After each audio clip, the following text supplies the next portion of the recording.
안녕하십니까. 2021년도 제주 민속자연사 박물관에서 주최하는 제주학 아카데미에서 한 챕터를 맡은 김세미라고 합니다. 만나서 반갑습니다. 예, 저는 현재 이제 제주대학교 국어문학과에 있고 원래 한문학을 전공을 했습니다. 지금도 한문학을 하고 있습니다.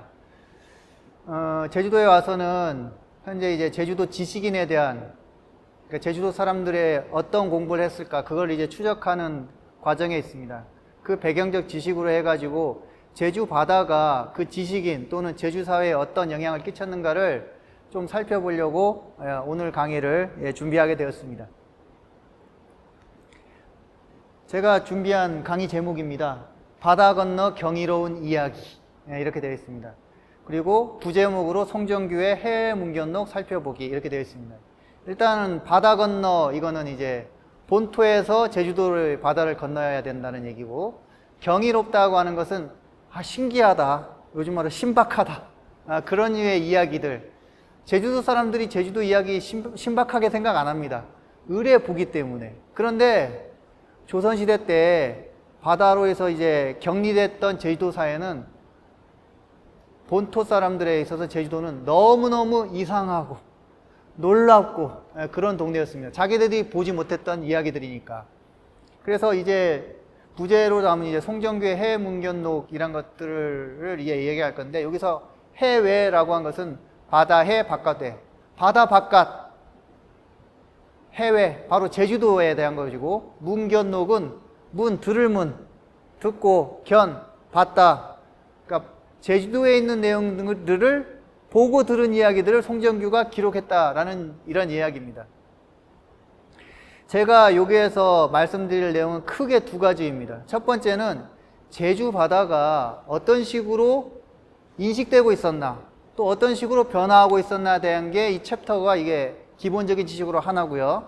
두 번째는 송정규 해외 문동론을 살펴보기로 했으니까 송정규 해외 문견록에 대해서 간단히 살펴보면서 우리가 현재 제주 바다에 대해서 어떻게 인식을 하고 있고, 우리 또 앞으로 우리 제주 바다를 어떤 식으로 생각해 봐야 될 것인가를 우리가 한번 같이 생각해 보자는 그런 취지입니다.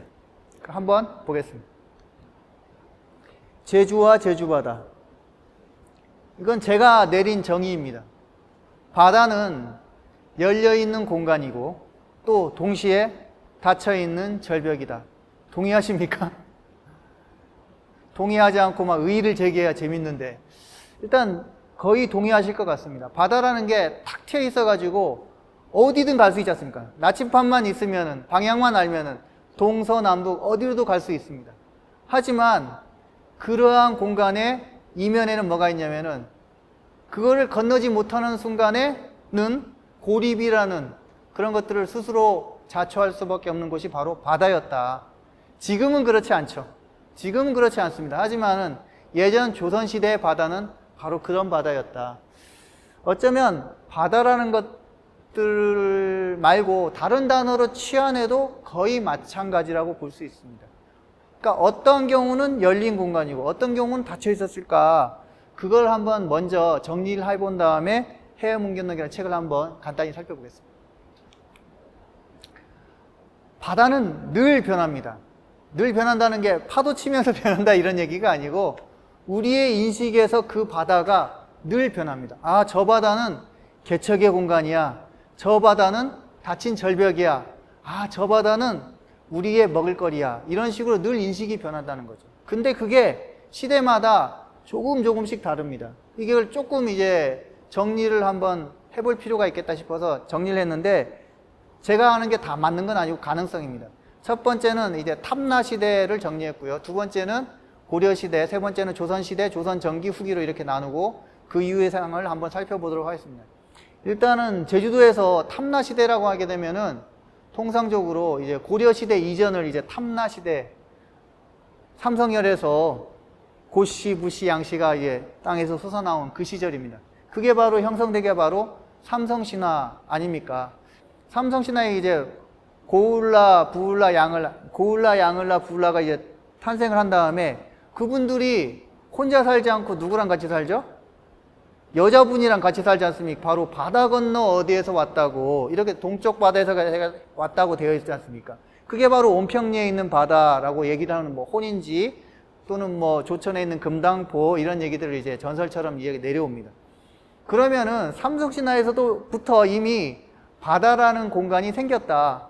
그러면 그 여자분들은 탐나를 알고 왔었겠죠. 바닷길이 있었다는 얘기겠죠. 그죠? 그러니까 신화적으로부터 이미 바다는 그 당시에 열려져 있는 공간이었다. 그러니까 어디든 갈 수 있는 그런 공간이었다. 그렇기 때문에 연구자들이 탐나를 해양 국가일 가능성으로 많이 생각을 합니다. 근데 문헌적으로 보거나 유물적으로 보거나는 좀 철저히 살펴봐야 되겠지만 해양 국가의 가능성이 굉장히 크다. 왜냐하면은 해양 국가가 아니라면은 신화 속에서 오는 그런 것들이 나왔을까? 그런 것들이 이제 궁금하게 되는 거죠. 근데 아쉽게도 탐나에 대한 이제 문헌적 기록들이 많이 없기 때문에 근데 유물적으로 아마 이런 식으로 나타날 것이라고 생각이 되어집니다. 그 다음에 이제 고려시대의 바다는 이제 문헌으로 이제 등장하기 시작을 합니다. 고려사라든지 고려사에 관계된 이런 문헌에서 탐나의 문헌들이 나오기 시작합니다. 그리고 이제 고려와의 관계에 있어서 가장 중요한 게 몇 가지씩 나오기 시작하는데 첫 번째가 이제 삼별초의 난 또는 목호의 난 때 이제 김방경이라든지 최영이라는 사람들이 제주도로 왔거든요. 이 사람들이 본토에서 제주도로 군대를 이끌고 오지 않습니까? 그걸 어디서 옵니까? 지금처럼 비행기에서 낙하산 오는 게 아니고 바다를 통해서 쫙 오는 겁니다. 이게 바로 이제 제주도 바다가 바로 그 고려시대에 이 사람들한테는 열린 공간이 되지만 제주 사람들한테는 닫힌 공간이 되었겠죠. 동시에 이제 이루어지는 겁니다. 이러한 것들이 생긴 다음에 이제 원나라와의 관계를 생각하셔야 되는데 원나라의 지배 시기가 제주도가 탐나 시대죠. 탐나 시대가 한 100년 정도의 시간 정도라고 합니다. 굉장히 적지 않은 시간이죠. 그러니까 원나라와의 관계가 처음에 어떻게 됐냐면은 말, 양 그런 이제 목축 산업을 제주도에 이제 처음 하기 시작을 했죠. 왜 제주도에 목축을 하신지는 아시죠? 바로 호랑이라든지 늑대라든지 그걸 잡아먹는 친구들이 없지 않습니까? 그러니까 이게 목축이 되니까 원나라에서 그걸 한 다음에 말을 또는 이렇게 실러서 가는 겁니다. 그러면 원나라 때는 어떤 식으로 그 말을 가져갔느냐? 말을 하게 되면은 통상적으로 문헌적 기록은 제가 보지 못했던 것 같은데 지금 서쪽, 제주도 서쪽 지역의 명월포나 이런 데에서 배를 타고 어디로 가냐면은 지금의 그 상해 옆에 있는 영파 지역, 중국식 발음으로 닝보, 그 지역으로 갑니다.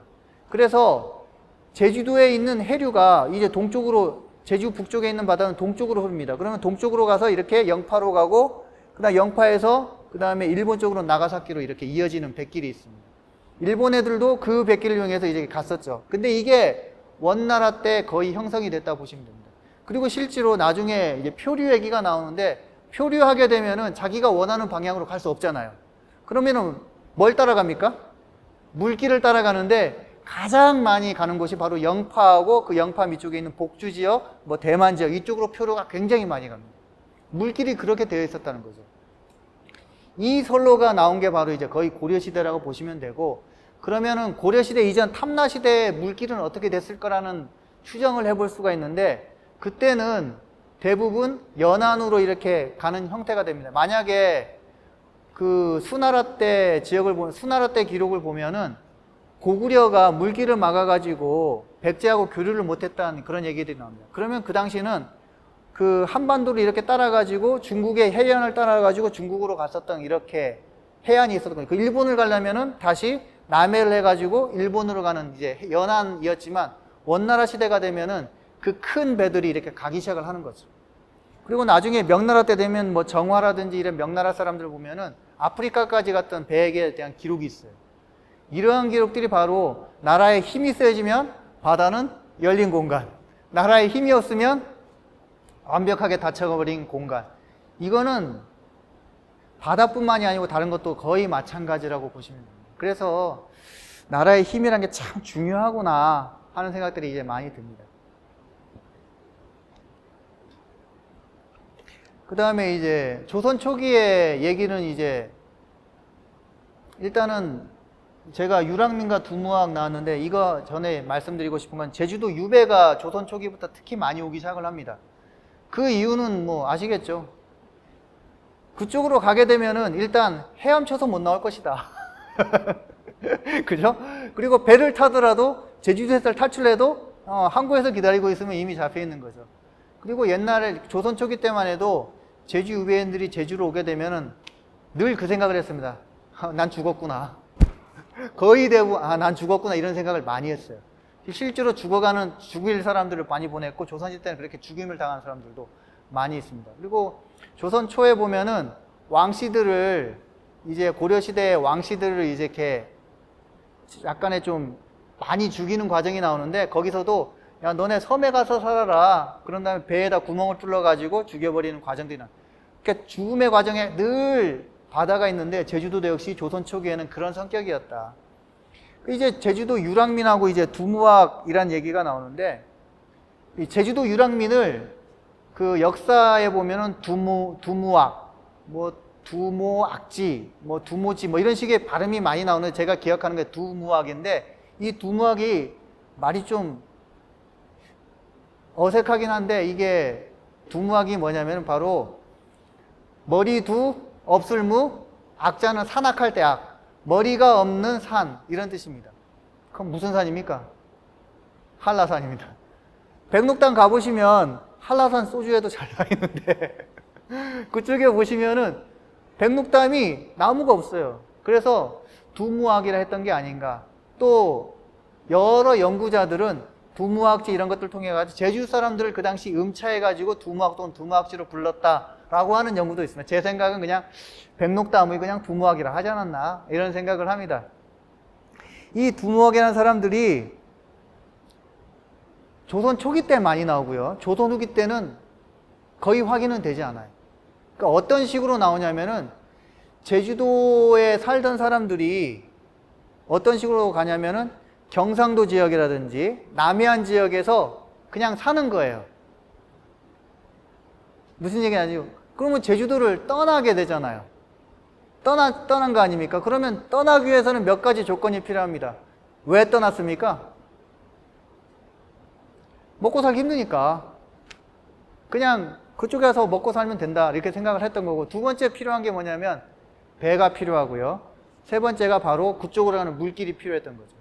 이러한 과정들이 있으면서 그쪽에 유랑 또는 유민 이런 형식으로 이제 많이 나오는데 이 사람들을 이제 유랑했던 기록이 있는데 두무학이라는 경우도 있고 포작이라고 하는 경우도 있고 포작은 통상적으로 기능하는 건데 그 뭐랄까 전복을 캐는 사람들 이렇게 진상을 올리는 것들을 했던 사람들을 포작이라 했거든요. 아무튼 그 두 가지로 이렇게 불리게 됩니다. 근데 이 사람들이 뭐가 문제냐면은 원래 소속은 제주도인데 예를 들어서 전라도에 살고 있다. 그렇게 되면 이 사람들한테 세금을 어떻게 물립니까? 세금을 안 내는 거예요. 그래서 조선 왕조에서 실록을 보게 되면은 이 사람들을 도대체 어떻게 할 것이냐 이 문제가 이제 벌어지는 거죠. 그래서 붙잡자니 말한다고 안 잡자니 통제가 안 되고 세금이 안 거치고 이런 문제가 굉장히 발생을 하게 됩니다. 그러면은 이 유랑민들이 거기 경상도나 전라도 지역에만 있었냐? 절대 그러지 않습니다. 문헌상의 기록으로 볼 때 해랑도라는 곳까지 이제 제주도 유랑민이 갔다 하는데 해랑도는 제가 어딘지 정확하게 찍어보지 못했는데 중국에 있는 요동반도에 있는 지역 지금으로 따지면 의주 위로 신의주 위쪽에 있는 그쪽까지도 제주도 유랑민이 갔었다. 그러니까 이게 고대에 배선을 따라서 갔다는 거죠. 그러면 중국에 있는 거기까지 갔다는 거는 뭐냐면은 뭐 그쪽에 있는 뭐 백령도라든지 뭐 그쪽에 서해 있는 섬들 그 동네 다 제주도 유랑민이 갔을 수 있는 가능성이 충분하다는 얘기죠. 그리고 실제로 그렇게 했었다는 얘기가 있습니다. 예. 그럼 이 사람들이 규모가 얼마 정도였냐? 그 학자에 따라서 좀 숫자는 이렇게 왔다 갔다 하는데 한 1만 명 정도는 되지 않았을까? 1만 명이면 지금 제주도 인구가 70만입니까? 70만 정도 된다면 70분의 1이라고 생각하겠지만 그 당시 제주도 인구가 70만이 아니고 5만 미치였다고 보시면 됩니다. 그러면은 자기 식구 중에 한 명은 반드시 유랑민이었다는 그런 결론이 되는 거죠. 그래서 이 사람들의 배에 대한 얘기가 실록에 나오는 경우가 딱 몇 번인가 제가 확인했었는데, 어떤 경우가 있었냐면은 조선시대에 전투했던 배가 바로 판옥선이라는 배 아니에요. 판옥선. 판으로 이렇게 돼가지고 튼튼한 배입니다. 엄청 튼튼한 배입니다. 그 판옥선하고 제주도 배하고 그 다음에 일본에서 있는 배 있지 않습니까? 그 배를 가지고 레이스를 펼칩니다. 1번 배, 2번 배 하면서 레이스를 펼치는데 누가 1등 했을까요? 일본 배? 판옥선? 판옥선 군선인데. 제주배? 제주배 같으세요? 아닙니다. 일본 배가 1등 합니다. 일본 배는 이게 배가 이렇게 깊숙하기 때문에 바다를 가기에 굉장히 유리했기 때문에 그러고, 2등이 제주배, 3번이 판옥선. 판옥선이 바닥이 이제 깊질 않으니까 바다를 이렇게 가지 못하는 거지. 무슨 얘기를 하고 싶은 거냐면, 그 기록은 이 사람들이 판옥선하고 경시시킨 건 뭐냐면 바로 전투선으로 생각을 했었다는 겁니다. 그리고 실제로 임진왜란이 이런 때 제주 유랑민들을 가지고서 이제 전투를 시키는 장면들이 나옵니다. 이순신 장군의 그 기록들 중에서도 그런 기록들이 나와요. 그러니까 바다의 길을 아주 잘 알았고 바다를 자기 집처럼 왔다 갔다 했던 거죠. 당연한 거죠. 그죠? 자기네 옆에 있는 것들이 먹고 사는, 요 지점에 가면 빠져주고 요 지점은 뭐 돌이 많아, 이런 것들을 경험적으로 다 인식을 했던 그런 사람들이 바로 두무학이었다. 근데 이게 조선 초기 이렇게 되는데, 조선 후기 들면서, 임진왜란 지나고 나서 조선 후기 들면서 이제 유랑민들이 이제 사라지게 되는 현상이 나타납니다. 가장 조선 후기를 가시면 대표적인 게 조선 후기 출육금지령이 있습니다. 출육금지령이 뭐냐면은 육지로 나가기 위해서는 그걸 금지한다는 겁니다. 이유가 왜일까? 무사일까? 이유가 왜일까? 왜 같아요? 왜 나가지 말라고 했습니까? 인구 유지를 위해서? 뭘 위해서? 조선시대가 그 임진왜란 때 가장 걱정되는 것 중에 하나가 바로 제주도를 외놈들한테 뺏기면 어떻게 됐을까? 일본 사람들한테 뺏기면 어떻게 됐을까? 굉장히 고민했었거든.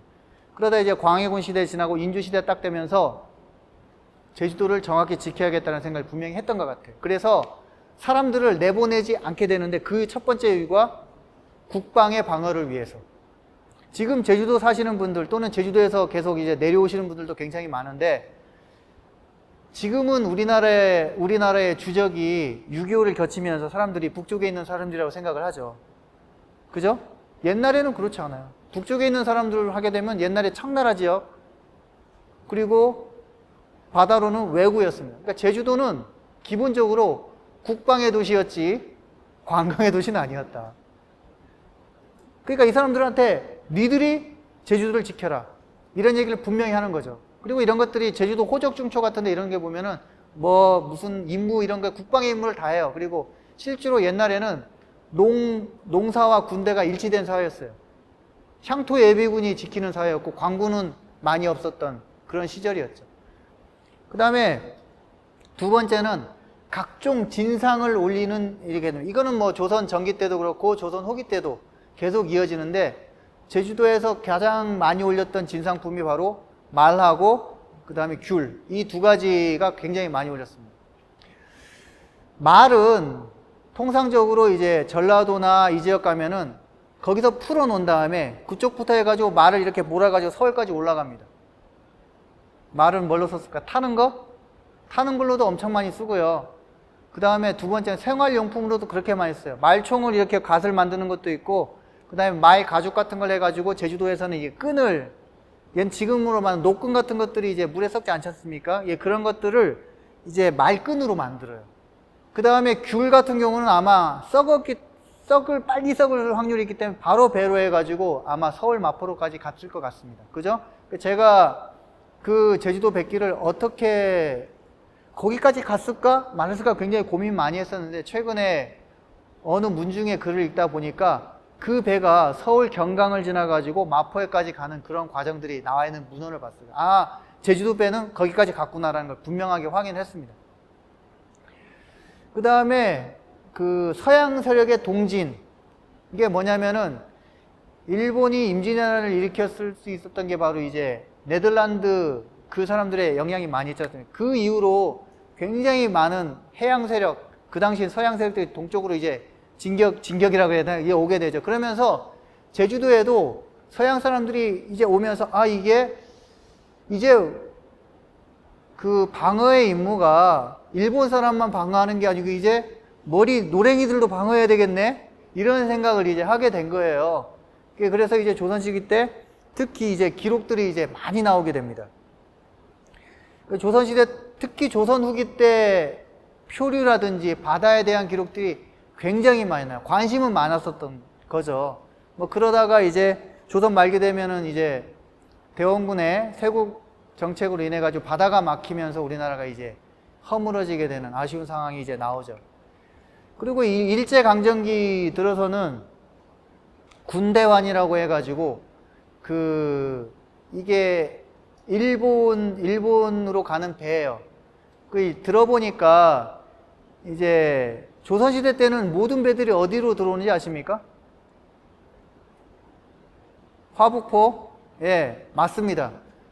근데 화북포로만 들어올 수 없잖아요. 이게 오다가 보면 애월로도 가고 열로도 가고 그다음 제주항으로도 들어올 수 있고 그러지 않습니까? 근데 공식적으로는 화북포에 가서 행정 서류를 작성하는 거예요. 나 제주도 왔습니다 해서 화북포에 가면 화북포에 있는 애들이 왔어? 그러면서 이제 세를 받는 거죠. 그러면은 거기서 어떤 현상이 나타나는지 아세요? 왔어? 만약에 그 사람이 제주항으로 들어왔다. 너 배는 어디 있어? 제주항에 세웠는데요. 그러면 어떻게? 나 배 좀 봐야겠는데 그러면 어떻게 됩니까? 관리한테 뇌물을 줄 수밖에 없잖아요. 그죠? 제주배, 그럼 내가 헤엄쳐서 왔겠어? 가서 그 제주배 그 산지항에 세워놨고, 나 지금 어쩔 수 없이 여기 왔으니까 좀 해달라고 그러면서 뒷돈을 주게 되는 거예요. 이 과정이 이강해의 이제 탐라직방설, 거기에 보면 잘 나와 있어요. 그러한 과정들이 있는 거예요. 나갈 때도 마찬가지로 배 확인하자 그러면 또 뒷돈을 주는 거예요. 그래서 화북포에 있는 사람들이 엄청난 축제를 하게 되는 거죠. 그러다가 이제 그 항구가 일제강점기 때 1920년대 되면서 산지항이 개발돼요. 제주항이. 그러면서 경제권이 어디로 옮깁니까? 바로 이제 제주시로 옮겨오게 되죠. 이 군대안은 제주도를 한 바퀴 뚝뚝뚝뚝 돌고 나서 이제 제주, 애월, 한림, 대정, 서귀포, 남원, 성산하고 나서 이제 일본으로 갑니다. 제주도에서 일본으로 간 사람들 엄청나게 많이 있습니다. 그거에 대한 연구도 지금 이제 많이들 하려고 하고 있지만 지역적인 한계로 있어서 많이 못하는 형국인데 그쪽이 백길이 가요. 그냥 그 물길도 글로 가요. 그러면 거기에서 그냥 제주도 사람들이 모여 살아요. 그러면은 거기서 제주도 향후회가 있을 것 같죠. 제주도 향후회가 있는 게 아니고 제주도에서도 세화 향후회 이런 식으로 해요. 구자 향후회, 애월 향후회 이 정도로 사람들이 굉장히 많이 갔었습니다. 그러니까 일제강점기가 되니까 아이러니하게도 출육금지령이 사라지면서 제주도 사람들한테는 바다가 열려버린 거예요. 그 다음에 원정해녀 들어보셨습니까? 해녀들이 제주도 말고 바깥으로 가서 이제 해녀를 하면서 먹고 사는 거죠. 제가 원정해녀 했던 분들을 많이 만나보진 못했고 저희 돌아가신 외할머니가 원정해녀를 한번 했었다 하더라고요. 그래가지고 할머니한테 물어봤어요. 그거 어떻게 제주 바다를 건넜냐고. 지금처럼 그 엔진으로 가는 게 아니고 풍선, 바람을 이용한 걸 간대요. 그러면은 그 사람들이 같이 으쌰으쌰 졌는데 그러다가 어느 지점 딱 가면은 가만 놔둬도 간다. 어느 지점 딱 가면 어느 지점 가면은 요거 진도로 가는 물길. 어느 지점으로 가면 소환도로 가는 물길. 이런 물길이 따 있대요. 이 사람들 다 알고 있었던 거예요. 그래서 원정 물길에 가면은 그 동네 딱 가면은 일단 집을 먼저 빌린대. 그냥 거기에 살면서 물질을 하면서 전복이라든지 그런 걸 팔면서 생활했었다 하더라고요. 그리고 그런 와중에서 그냥 거기에 그냥 삶을 결혼해가지고 사는 분들도 있고. 그러니까 일제강점기에는 바다가 굉장히 열렸었던 이제 시기가 되는 거죠. 자, 여기까지가 일단 서설입니다.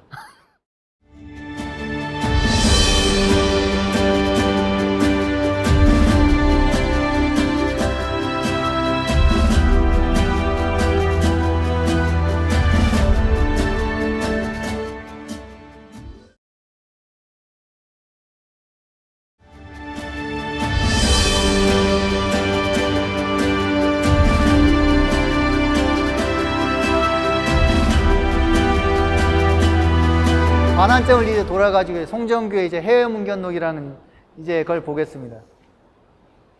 이제 송정규라는 사람을 먼저 이렇게 얘기를 해드리겠습니다. 일단 송정규라는 사람은 자, 문경, 유문. 자라는 것은 한 20살 정도 되면 이제 너도 어른이니까 옛날 이름 부르지 못하겠네. 그래서 이제 문경 이렇게 부른다는 겁니다. 호는 우수 또는 이호라는 호를 가지고 있고요. 본가는 여산, 여산송씨 뭐 이런 뜻으로 보시면 됩니다. 오대조인 송호제라는 사람이 조광조라는 사람과 함께 정치적 입장을 가져요. 참 신진사림이었다는 겁니다. 공부를 했던 집안이란 거예요. 그 다음에 송정규의 후초는 지봉 이수광의 증손녀입니다. 지봉 이수광이라는 사람이 굉장히 유명한 사람이고 굉장히 실학적인 성격을 가지고 있던 사람입니다.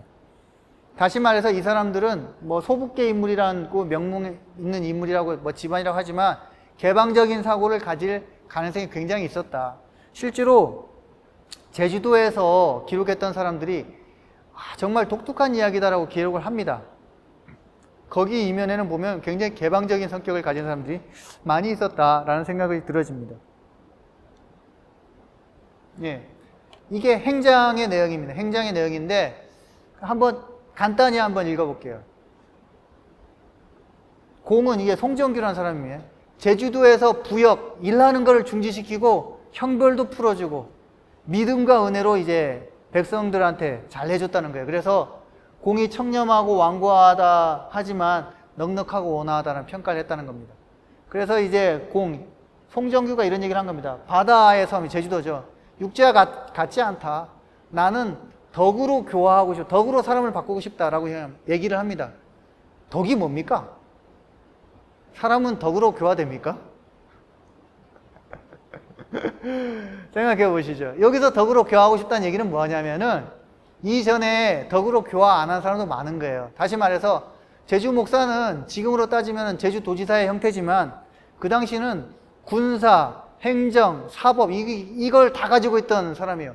쉽게 말해서 제주도 대통령이에요. 자기 마음대로 할 수 있었거든.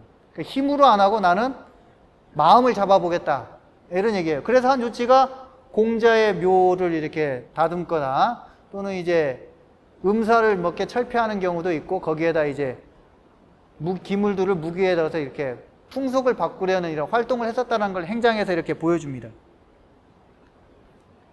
그 다음에 또 나온 게 목장을 바꾸었다. 지금 제주도에 대한 목장 굉장히 많죠. 10소장이라고 그러죠. 10가지 소장이 있다 그러는데 그것을 이때 만들었다라고 이야기가 됩니다. 그 다음에 보를 2가지 설치했다 그랬는데 보라는 건 군사 요충지예요. 거기에다 만호가 바로 군사 책임자죠. 방비하고 이제 군사적인 이익. 그 다음에 마지막으로 섬에 문헌이 없어가지고 탐나지를 만들고 탐나고지도를 만들었다 얘기했는데 이분이 만든 탐나지하고 탐나지도 이거 확인은 되지 않습니다. 하지만 어디에 있을 수는 있습니다. 지금 저희가 이제 보려는 이제 송정의 탐나문견록도 이거 역시 한국에 있는 책은 아닙니다. 일본의 이시마리우 문고에 있는 걸로 알고 있습니다. 전체적으로 정리하면 송정규라는 사람은 제주 목사로 왔지만 제주도는 특수한 곳이다. 그러니까 특수한 데에 맞춰주는 생각이 필요하다. 그리고 문헌적으로는 탐나지하고 탐나지도가 있다. 이 정도 정리하시면 될 것 같습니다. 그리고 제주도는 아까 잠깐 말씀드렸는데 변방이잖아요. 그 당시 변방이었지 않습니까? 그러니까 주로 관리들 중에 칼을 쓰는 무관들이 많이 왔습니다. 근데 이 사람은 문관이었다. 이게 얼마나 큰 차이가 있는지는 정확히는 잘 모르겠습니다. 하지만 중요한 거 하나는 문관은 글을 쓸 수 있는 능력이 있지 않습니까? 그 당시는 어떻게 했는지 모르겠지만 글을 쓸 수 있는 능력 때문에 바로 우리가 송정규를 알고 있다는 그런 것으로 생각하시면 좋겠습니다.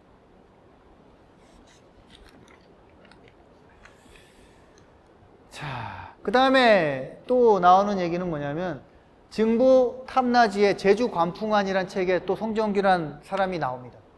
제주 관풍안을 먼저 말씀드리면 관풍이란 건 뭐냐면 제주도를 잘은 아니지만 다스렸던 사람들의 명단을 적어놓은 게 바로 이제 관풍안이에요. 그래서 송정규는 목사로 왔기 때문에 이에 대한 기록이 있는 겁니다. 그러니까 증부 탐나지 있는데 탐나지에 대해서 더하기 했다는 얘기예요. 그러니까 탐나지도 여러 종류가 있어요. 제가 한번 이거에 대해서 연구를 한 적이 있는데 제주도 탐나지가 한 10여 종이 발견이 돼요. 확인이 돼요. 어마장창하게 많은 거예요. 그 중에 담수계라는 에서 만든 증거 탐나지는 1900 해방된 이후에 1942년인가 52년인가 그때 만들어진 탐나지인데 가장 두터운 분량을 자랑해요. 거기에는 일제시대부터 시작했던 자료들, 조선시대 때 자료들이 한꺼번에 이렇게 돼 있고, 일명 말하는 그 옛날 가리방본이라고 그러죠. 가리방에 쓴다 그러는데 그걸 철필이라고 하죠. 지금 말로. 철필로 썼던 것들이 이제 남아 있습니다. 여기에 보시면은 첫 번째가 목축을 개장했다. 10소장으로 정리했다는 얘기가 나오고요. 두 번째, 이제 건물을 중수했고, 그 다음에 목장을 만들었고, 그 다음에 수산과 차기진을 이제 만호를 두었다 이런 얘기를 하고, 그 다음에 무당들을 이제 좀 정리를 했다는 얘기들이 나옵니다. 지금 뭐 수산이나 차기진은 지금, 수산은 지금 만호가 아니고요. 아마 차기는 지금 옛날에 만호가, 명월 만호가 있었으니까 아마 그 차기진하고 같이 할 겁니다. 하여튼 이러한 과정이 이제 있는데, 이분이 문관으로 왔기 때문에 굉장히 좋은 평가를 내리는 것입니다. 아이고.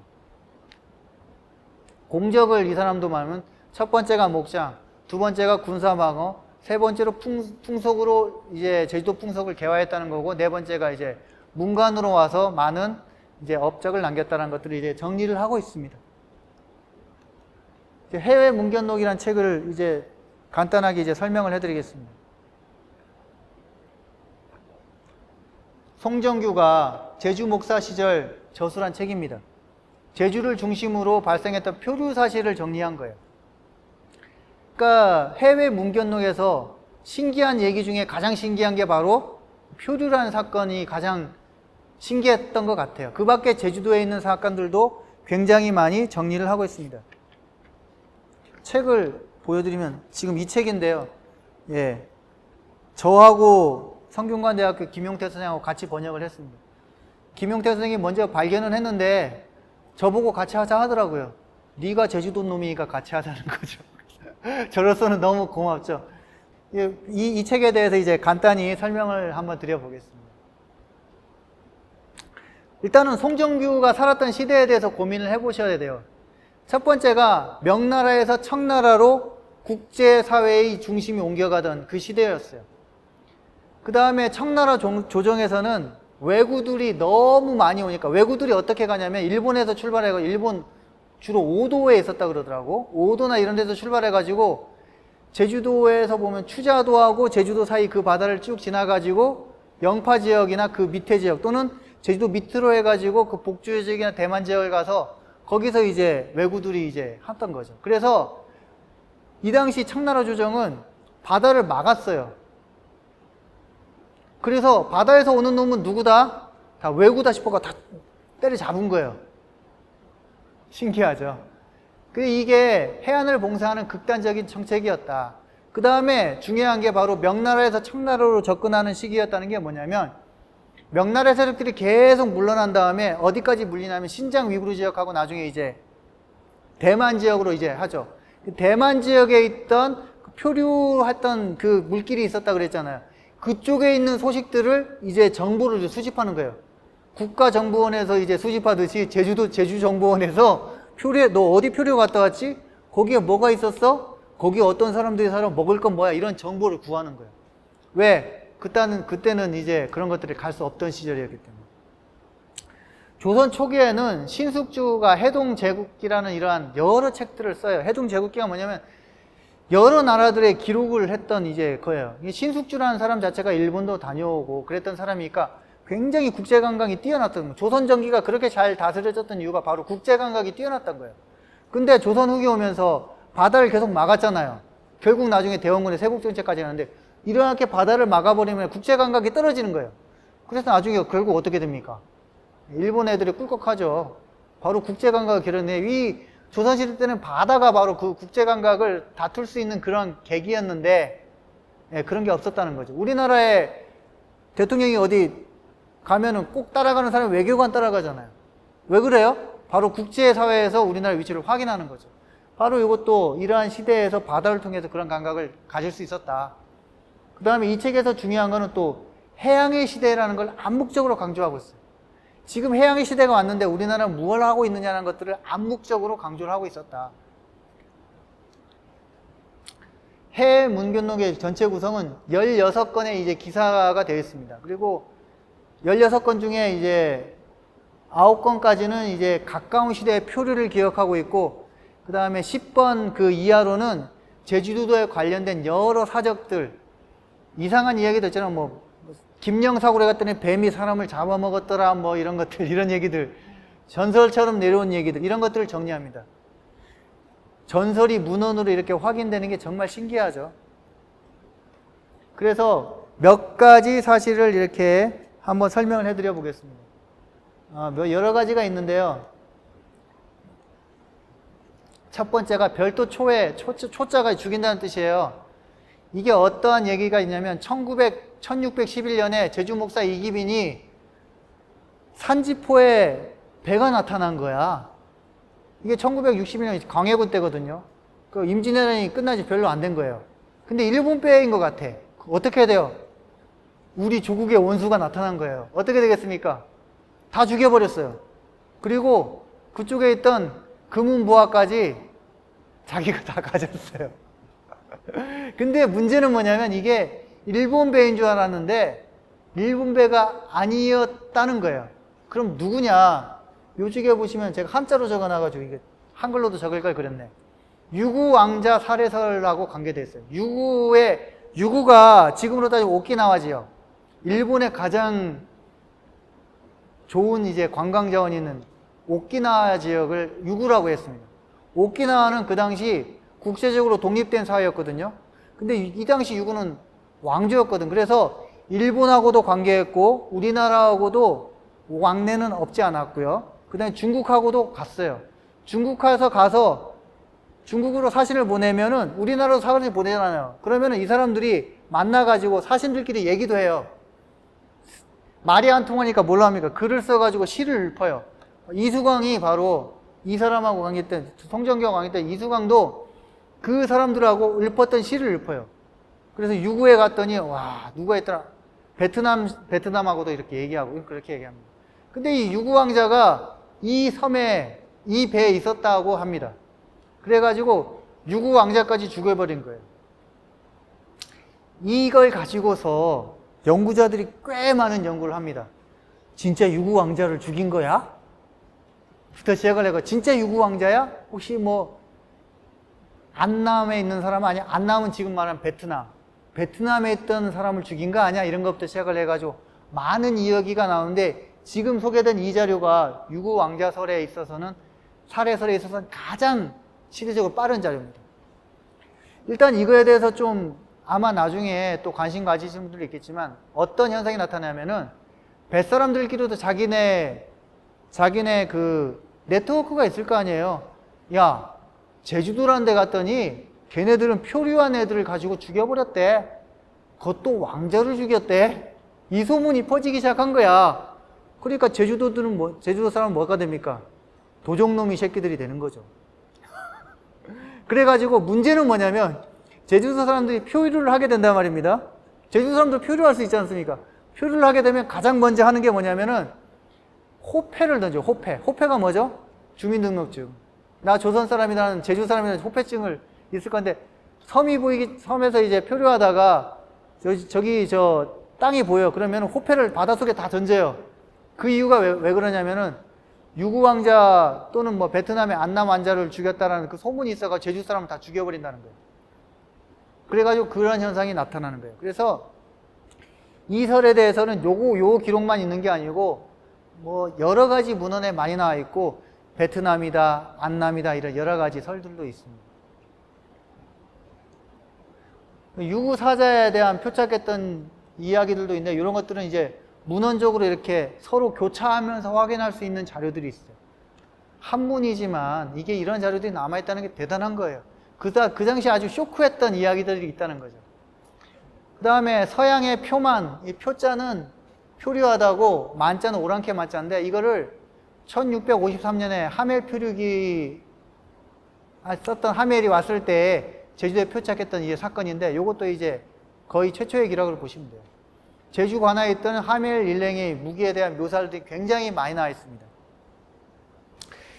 그 하멜이 네덜란드 사람이잖아요. 네덜란드 사람이고 한데 이전에도 벨트브레라는 이제 사람이 왔었어요. 그럼 이 사람들을 네덜란드를 그 조선 사람들이 어떻게 알았겠어?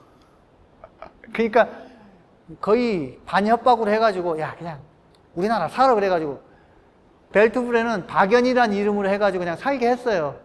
하멜이 필요했을 때 얘네 무슨 이상한 얘기 하거든. 말도 안 통하고 뭐 나가사키 뭐 비슷한 얘기를 해. 안 되니까 박연 보고 오라 그런 다음에 하멜하고 너 어디서 왔냐고 그러니까 네덜란드에서 왔다니까 서로 이 얘기가 통하는 거예요. 그러다가 막 서로 우는 장면도 나오고 이렇게 합니다. 근데 이 하멜 표류가 언제 있었냐면 효종 때 있었거든요. 이때 중요한 기록 중에 하나가 이원진 목사의 탐나지예요. 탐나지에는 이 기록이 없어요. 해양시대가 본격적으로 알림에도 불구하고 이원지는 없었는데 이런 기록들이 굉장히 많이 남아있다. 지금 현재 하멜 표류기 해가지고 그 배 모양이 남아있는 제주도 관광지가 어디 있죠? 그 삼방산 앞에 보면 용머리 거기에 이제 배가 이렇게 있습니다. 근데 여기에는 거기가 아니다. 대수야포 이렇게 되어 있는데 대수야포가 지금으로 따지면 신도리 지역. 원래 그 동네가 맞아요. 신도리 지역이 맞아요. 근데 이제 하면서 약간의 이제 오차가 생겼던 거죠. 아무튼 그런 것들이 남아있고 제주도에서도 그런 걸 인식하고 있다. 그러면 서양 애들이 표류했단 말입니다. 그러면은 배에 있는 물건들을 건져야 될 거 아닙니까? 그죠? 귀중하든 뭐 쓰지 않든 간에 어떤 물건들을 가져왔을까? 어떤 물건들이 소중했을까 궁금하지 않으세요? 뭐가 소중했을까요? 뭐 희귀한 금은보화도 있을 수 있는데 좀 아이러니하게도 제주도에 안 나는 물건, 지금은 다 가까이 있지만 제주도에 안 나는 물건을 가서 가져옵니다. 뭔지 아세요? 철. FE. 철. 신기하죠? 제주도에선 철이 안 납니다. 그러니까 제주도 유물 이렇게 긁어가지고 철이 나왔다. 그러면은 그건 다 본토에서 들어온 거예요. 철을 가서 가져와요. 그러니까 제가 그거 궁금해가지고 철이 그렇게 귀했냐고 물어보니까 어르신들한테 물으니까 옛날에 뭐 동쪽에서 표류를 했는데 해녀들이 가서 전복 캐는 것보다 가서 철 하나 주워오는 게 더 돈이 됐다고. 그 정도로 철이 귀했다. 그럼 철을 가져와서 녹인 다음에 호미를 만들거나 그랬다는 거죠. 그러니까 삽이라든지 그런 것들이 엄청나게 귀했다는 거예요. 그러니까 여기서도 이제 나중에 그 배 구조나 이런 것들을 설명하는데 보면 그 철에 대한 얘기들이 굉장히 많이 나와요. 그다음 순치후에 상인들의 문답했던 건데 그 순치라는 것은 중국 황제의 연호고요. 그 다음에 상인들이 표착했던 기록인데 이게 지역록이라는 책하고도 많이 겹쳐요. 지역록은 이익태 목사가 지은 이제 제주도에 관한 기록인데 여기서도 이제 표류에 관한 기록들이 많이 있습니다. 여기서 중요한 건 이제 상인의 이야기예요. 상인의 이야기. 그 참 군인보다 겁난 친구들이 상인이에요. 아편전쟁 이거 있잖아요. 그때 했던 영국 배들이 군함이 아니에요. 상인이에요. 상인들이 대포를 들고 다녔기 때문에. 역시 여기 중국 상인들이 제주도에 표착했던 것도 역시 그러한 관점을 보시면 돈을 벌기 위해서 했던 그런 상인들의 표착 얘기를 굉장히 많이 적은 거예요. 그러면 정보를 얻습니다. 제주도인 경우도 그 진상선만 왔다 갔다 했던 건 아니에요. 상인들이 가요.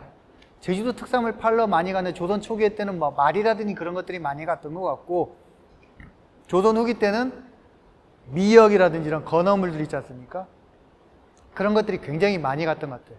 그 제주도에 있던 그 김만덕 이분들도 다 이제 미역들을 많이 팔아가지고 했다 그러죠. 예, 상인에 대한 것들도 굉장히 많이 나온다. 근데 여기 보면은 제주도의 상인들하고 그 배 크기라든 잽이 달라요. 안남상인, 베트남 상인들이 중국을 오간 얘기, 중국 애들이 뭐 하는 일본 애들이 가는 얘기들이 많이 나오거든요. 그 배 규모가 확실히 달랐던 것 같아요. 아까 뭐 제주도 배 얘기하다가 많이 말씀은 못 드렸는데 제주도 배에 대한 기록은 조금씩 나와요. 아쉽지만 실물에 대한 기록은 하나도 없어요. 배가 발견되려면 어떻게 발견돼야 되죠? 뻘에서 발견돼야 보존이 되잖아요. 제주도 뻘이 없잖아요. 그러니까 제주도 배에는 실질적으로 원형을 확인할 수가 없어요. 아시겠죠? 그게 얼마나 규모가 됐는지는 모르겠지만 말을 실어 나올 수 있을 정도는 되었겠다. 또는 아마 판호선이 와서 이렇게 갈 수도 있겠고.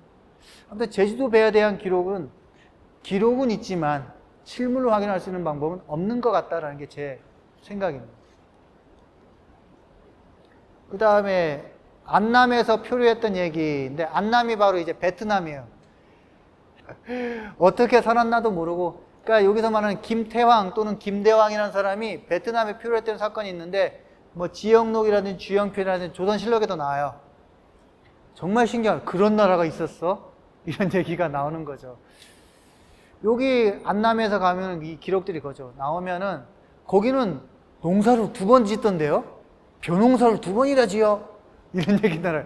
우리는 한 번밖에 안 되는, 그러면은 쌀도 2배로 나오겠네? 그렇습니다. 이런 얘기가 나오죠. 이러한 신기했던 얘기들이, 이러한 정보들이 다 이러한 표류 사건을 통해서 이제 나옵니다. 그 다음에 당선제, 당은 당나라 단자인데요.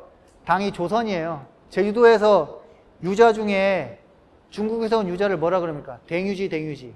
이게 당유자라는 뜻입니다. 당선, 그러니까 중국배에 관계된 이야기입니다. 이게 중국배에 대해서 이렇게 묘사를 자세하게 한 거는 기록은 제가 여기서 처음 본 것 같아요. 그러니까 배에 대한 묘사를 사실 그림으로 그려주면 딱인데, 근데 이 사람들이 조선에 대한 것들이 다 설계를 그려놓게 하는 거 이렇게 맞춰놓으면서 하는 거라서 그림이 없는 게 아쉽죠. 이런 것들이. 어떤 묘사가 대단합니다. 이 배에 대한 것들 중에 그 장한철의 이 표회록도 유명한 표회록인데, 거기에 보면은 지금으로 따지면 배 안에 배를 담아놔요. 그래가지고 물이 들어오면 그 배가 나가가지고 작은 배로 나갈 수 있게. 이러한 배의 형태도 있어요. 지금으로 따지면은 상륙장이 속에 있다가 나오는 형태의 배들도 있었다. 그리고 그 안에서 보면은 뭐 풀도 키우고 먹어야 되니까 그런 얘기가 있을 정도로 배가 어마어마장창하게 컸다라는 얘기들이 많이 있습니다. 사실 우리나라가 지금은 조선 대국이죠. 조선 대국이잖아요. 진짜 조선이 정말 엄청난 하는데, 지금 우리나라 조선 실력만큼 어마장창한 배들이 있었다. 그때도 그런 배가 만들 수 있으면 참 좋았을 건데 하는 생각이 듭니다. 그 다음에 산동반도에서 왔던 뭐 거관의 이야기들 뭐 이런 것들이 비변사 등록 역사적인 것에서 보여요. 예, 이런 것들이 보여서 한번 소개하는 겁니다. 그 다음에 일본 사람들의 이야기인데, 일본 사람들이 일본에 표류되면은 어디로 많이 가냐면은 쿠오시레를 따라가지고 대마도에 표류하거나 아니면은 그 큐시 지방으로 표류를 많이 가거나 이렇게 해요. 그러면은 이 사람들은 어떤 식으로 돌아오면은 다 나가사키에 집합을 해요. 나가사키에 집합을 하는데, 그때 봤던 나가사키에 대한 도시에 대한 얘기들을 굉장히 세밀하게 적어놨어요. 그 나가사키가 그 일본에서는 뭐 네덜란드 상인도 왕래했었고 다 그런 개방적인 도시였거든요. 이러한 도시들의 관한 구조라는 이런 것들이 되게 재밌죠. 여기 있다가 재밌는 건 뭐냐면은 제주 사람들이 아까 가면은 나 제주 사람 아니라고 그러잖아요. 그러면은 난 전라도에서 왔다고 그러고, 어떤 사람은 나 전라도 놔주고 나는 전라도 저 진도 사람이야 이렇게 얘기한단 말이에요. 근데 나가사키에서 모이면은 어떻게 돼요? 야, 너 아는 애야. 반갑다 그랬는데 일본관이 딱 보고, 야, 너네들이 어떻게 알아? 다른 동네인데. 그러면서 막 난처했던 얘기들 이렇게 재미있게 표현된 구절들도 이제 보입니다. 그 다음에 이것도 유구에 표현했던 이야기들. 유구 박물관에서 제일 오래된 역사 기록은 제주도 사람 김비의란 사람이 조선 성종 때인가 세종 때인가 표류했던 기록이 제일 먼저 기록이에요. 유구 그 오키나와 지역은 태평양 전쟁 때 모든 게 다 타버렸어요. 모든 게 다 타버렸어요. 그래가지고 그 이후에 다 만들어진 겁니다. 이것도 역시 이러한 기록들에서 지속적으로 언급이 됩니다. 이런 것들이 이제 교차적으로 검색이 되는 것들은 이제 굉장히 중요하다고 보시면 됩니다. 그 다음에 이제 최금남 표회록이라고 했는데, 이게 최부의 표회록을 이제 중요한 것만 이렇게 정리한 겁니다. 이거에 대해서 조금 이따가 말씀드릴게요. 그 다음 관리들이 표했던 내용들. 이것도 역시 중요하죠. 관리들이 표했던 내용들을 왜 중요하냐면 관리들이 표하고 나서는 반드시 관리들이 했기 때문에 거의 진실로 생각이 돼요. 일반 사람들이 말하는 거하고 관리들이 얘기하는 건 완전히 달랐어요. 그래서 관리들이 표했던 걸 따로 적은 겁니다. 이 사람들이. 그 다음에 이물 외변, 외변에 관한 기록인데 이거는 왜 적냐면 제주도가 변방이었기 때문에 당시 전쟁이 어떻게 이루어지고 이런 것들을 이 기록을 통해서 이제 확인을 받는 겁니다.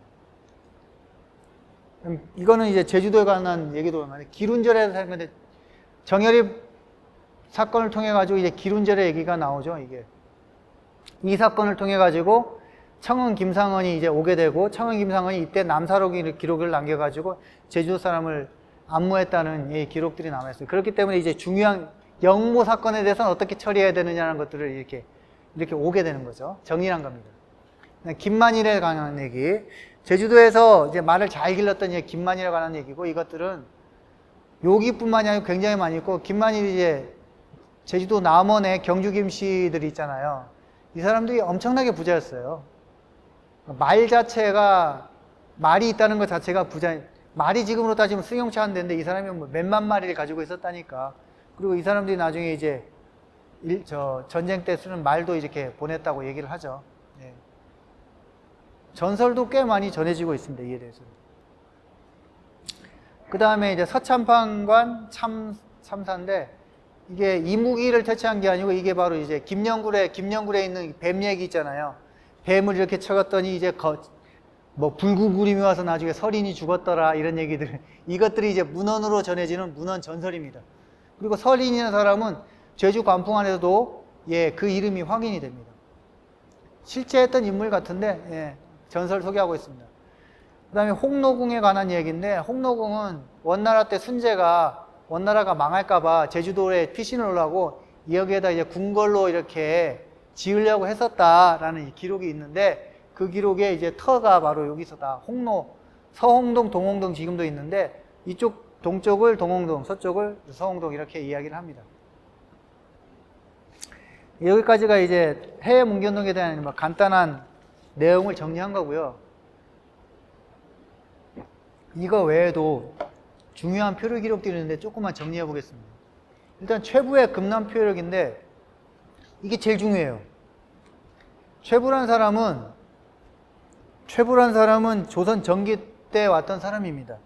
근데 이 사람의 호가 금남이에요. 그래서 금남 표력 이렇게 얘기를 하는데 이 사람은 관리로 표류를 했어요. 관리로. 그래가지고 어느 지역에 표류했냐면은 중국의 그 영파 지역으로 표류를 합니다. 처음에는 외자기라 해도 죽을 것 같이 되었지만 이 사람이 관복도 계속 가지고 있었고 또 상복도 입고 있었거든요. 나는 조선 사람이고 관리다라는 걸 계속 해가지고 그걸 인정을 받은 다음에 나중에 그 영파 지역에서 시작해서 중국 산둥반도 지나서 베이징을 지나고 이렇게 의주를 통해서 오게 되거든요. 그 기록을 이제 남기는 겁니다. 그쪽에 보면은 몇 일을 갔다 이러한 문헌적 기록이 나와요. 근데 그 문헌적 기록이 얼마나 정확한지 이 금남 표력이 거의 그 다음 이후로는 이 사람의 기록이 굉장히 많이 인용이 돼요. 그리고 나중에 더 중요한 거, 에도 시대 때는 이 최부의 금남 표력을 일본 사람들이 번역을 해요. 금남 표력을 일본어로 번역 과정이 있어요. 그리고 나중에 1960년대 콜롬비아 누구 대학 교수가 이걸 또 다시 번역을 해요. 거의 이거는 거의 동아시아에 있어서는 거의 표준화된 표류의 기록이라고 보시면 돼요. 아, 표류를 하게 되면 이렇게 지나가는구나라는 게 딱 나오는 거예요. 가장 중요하고, 그리고 또 해외 문견록에서도 이 금남 표력을 핵심만 기록했던 이유가 있어요. 그만큼 중요하고 그만큼 믿을만하다는 그런 기록이기 때문에 표류의 기록이 이렇게 남습니다. 두 번째는 장한철이라는 사람의 표회록이 있어요. 이 장한철이라는 사람은 제주도 애월에 있던 사람인데 이 사람의 표회록이 얘기하는데 그쪽에 그 장한철의 그 기념관식으로 남아 있어요. 최근에 되어 있죠. 근데 이 사람은 이게 진짜인지 만지 모를 정도로 굉장히 소설적인 요소들이 많이 있어서 제일 재밌어요. 표회록 중에 제일 재밌어. 중간에 사랑 얘기도 나오고 죽을 똥말똥한 얘기도 나오고 이 사람은 어디를 표현하냐면은 그 오키나와의 호산도라는 곳으로 이제 표류를 했다고 해요. 근데 문제는 뭐냐? 이 호산도 지역이 확인이 안 돼요. 그러니까 이 사람이 진짜를 말하는 거지 뭐 잘 몰라요. 근데 거기서 또 해적을 만나가지고 탈탈탈탈 털렸던 얘기. 그 다음에 안남에 있던 상인배를 타가지고 제주도로 오다가 야 제주도 우리 고향이다 와 하는 순간에 너 제주도 사람이네, 너 베트남 왕자 죽였던 놈들이네, 너 당장 내려 해가지고 다시 표류했던 얘기. 그러다가 나중에 과거 시험을 봐가지고 보러 갔거든요. 과거 시험을 보러 갔다가 떨어져가지고 제주도 와보니까 누구는 죽었고 누구는 살아있고 이런 얘기. 사람의 이제 그다음 무슨 사랑 이야기 이런 것들도 다 있어요. 그래가지고 소설적 요소가 엄청 많이 있어요. 그래가지고 이 표현력뿐만이 아니고 지금 야담에서 전해지는 조선시대 야담 이야기들로 전해지는 것 중에도 이렇게 차용해서 와요. 제일 재밌다. 최두찬이라는 이제 승사록은 이제 뭐 강해 승사록이야 이렇게 되는데 이 역시 저 어디로 가냐면 이제 영파 지역으로 가는데 제주도에 있었던 시문의 기록, 중국 사람들을 만났던 시문의 기록들이 이런 것들이 남아 있어서 되어 있습니다. 그 다음에 이방익이라는 사람의 이제 표류도 있는데 이방익이라는 사람은 지금의 제주도 북촌에 있던 사람이에요. 제주도 북촌에 있던 사람인데 우도에 이제 무덤을 이제 정리하러 갔다가 거기서 표류를 하기 시작하는 거예요. 그래서 이렇게 영파 지역을 가서 이렇게 해서 의지로 돌아와가지고 이제 표류를 하죠. 근데 이 사람이 표류했던 기록이 임금도 만났던 실록의 기록이 있어요. 그래서 이 사람이 표류했던 기록이 어디에 표현이 되어 있냐면 연암 박지원의 이방익사라는 그러한 글에 남아있어요. 그게 왜 중요한 기록이냐면은 정조가 문체 반정을 일으켜요. 문체 이렇게 쓰면 안 돼. 중국체로 쓰면 우리나라 공문을 써야지 하는데 정조가 연암 박지원 보고 연암 박지원이 그런 문체를 썼거든요. 너 이방익사 한번 써봐. 임금이 내린 거예요. 그러니까 이방익의 문체를 쓸 때는 굉장히 정통적으로 쓴 고문이라는 얘기를 평가를 받거든요. 그 글을 씁니다. 그리고 이방익이라는 사람이 나중에 표해가라는 가사를 써요. 그게 청년 1호에 나와 있어요. 최근에 이방익 가지고 연구하시는 분들도 꽤 많은 걸로 알고 있습니다.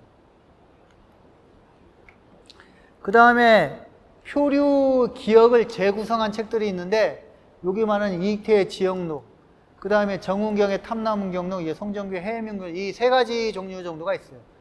이익태는 목사를 했던 양반이고요. 그래서 제일 많이 이야기가 되죠. 그래서 제일 시대적으로도 앞서고, 그 다음에 정운경이라는 사람은 아버지가 목사로 왔을 때 따라왔어요. 그래서 탐나문경록은 뭐냐, 자기가 직접 들은 얘기들을 이렇게 적은 거예요. 일종의 인터뷰를 하면서 적었던 기록들도 있고 자기가 들었던 얘기를 들은 건데, 이렇게 인터뷰를 할 정도가 되면 뭐냐면 제주도 사람들이 어마장창에 표류를 많이 했다는 얘기예요. 그잖아요. 근데 표류가 제주도만 있었던 건 아닌데 제주도 사람들이 표류하면 유독 달랐던 것 같아요. 그래서 아예 작정하고 인터뷰하고 이걸 적은 거예요.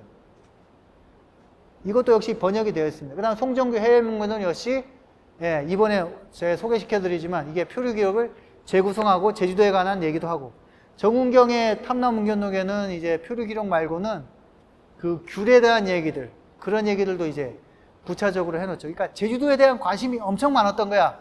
다 조선 후기 때의 기록이에요. 그러니까 조선 후기 때가 되면은 제주도에 대한 정보들이 이제 굉장히 많이 생기죠. 이 사람들은 일종의 제주도 특정 블로거였던 거죠. 안 볼 수가 없는 거야, 이게. 이런 책들이 있습니다. 그 다음에 좀 생각해 봐야 될 땐 표류 사건들을 해보면 이제 일단 하멜의 제주 표류기 굉장히 유명하죠. 외국 사람들이 제주도 섬을 뭐라고 표현했냐면 캘버트라고 표현해요. 캘버트. 그 캘버트가 무슨 어느 나라 용어인지 모르겠는데 도적놈들 섬이란 뜻이에요. 그러니까 많이 털린 거죠. 그 다음에 중요한 게 이제 아까 김태양이나 고상형의 안남 표류, 베트남에 표류했던 기록 굉장히 많이 나와요. 그 다음에 고안록의 고위 표류인데 이제 이게 고안록의 표류가 언제인지 모르겠는데 고안록은 제주도 사람이에요. 근데 표류를 하게 되면은 죽을 가능성도 있지만 만약에 중국에 가서 영파에 딱 도착을 해서 그러면은 중국 여행을 하면서 오는 거 아니에요. 실질적으로 먹을 거는 주잖아요. 먹을 걸 주니까 중국 여행을 하면서 오니까 이게 너무 재밌는 거야. 한번 표류해 보니까 이게 맛을 들이는 거예요. 그러니까 고한옥이라는 사람이 친구 보고 그런 게, 야, 어느 지점에서 이걸 끊잖아? 그러면 중국 영파야. 영파에 가잖아? 그러면은 우리가 외국어 아닌 것만 확인되면은 중국 여행하면서 이렇게 밥 먹으면서 올 수 있어. 한 2달간 오면서 얼마나 재밌어. 중국 사람들 얘기도 하고, 야, 우리가 책에서 배워도 그런 것들 볼 수 있다. 이런 얘기를 한 거예요. 그래가지고 고한옥이 몇몇 사람을 모아서 실제로 표류를 단행을 해요. 몇 번 성공을 해요. 그러다가 그 와중에 죽은 사람이 있을 거 아니에요. 그러다가 그 죽은 사람들의 가족들이 알리는 거죠. 이 고한독이라는 사람이 중국 표류하면 그거 중국 하는 거 재밌다고 사람들 꼬드겨서 표류합니다. 제주 목사가 한 거예요. 그래서 그 사람을 잡아놓고, 너 진짜 그랬냐? 어쩔 수 없이 그랬다고 하니까 이 고한독이라는 사람을 어떻게 됐을까요, 이게? 모가지가 댕강됐습니다. 감히 이게 사람을 죽인 거나 똑같기 때문에 그렇게 했던 것 같아요. 그 다음에 유구태자 살해 사건은 이제 많이 얘기되는 거고요. 그 다음에 이제 제주선비 정창선의 제주 일본 편에, 정창선 이 사람이 아마 그 상도, 제주도 세와이 상도 지역 분이 같아요. 이 사람이 제주 표류했는데, 제주도 사람이 선비인데 가서 이제 제주 일본 사람들하고 이제 수창했던 시들이 몇 편 남아있어요. 이게 굉장히 중요한 사건이에요. 왜? 이제 제주도 지식인들이 공부하러 가면서 이러한 문헌적 기록을 남기고 있기 때문에 중요하다고 판단됐습니다. 그 다음 위령비. 제주도에서 이걸 따로 정리하진 않으셨던데, 지금 위령비가 뭐냐면, 제주도에서 표류를 하다가 죽잖아요. 그죠? 그러면 이 사람들을 어떻게 장례를 치릅니까?